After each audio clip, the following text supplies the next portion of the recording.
Goeiemôre Suid-Afrika en welkom by die groot ontbyt. Ek is Alissa Kloete. Hoofnuus vandag, brandstofpryse bly 'n warm onderwerp. Dit raak elkeen van ons, van skoolritte tot vakansieplanne. So dalk is dit tyd om daai fiets nader te trek.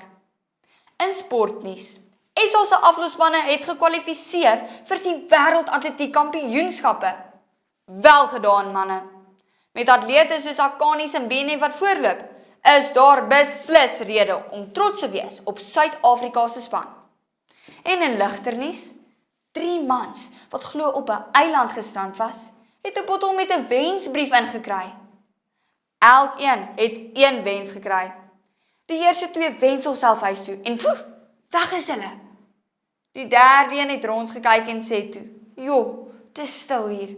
Ek wens hulle is terug." Ek is Alissa Kloete. Bly ingeskakel vir jou volgende nuusbulletin op die groot ontbyt. Ontbyt, soos net ons dit kan doen.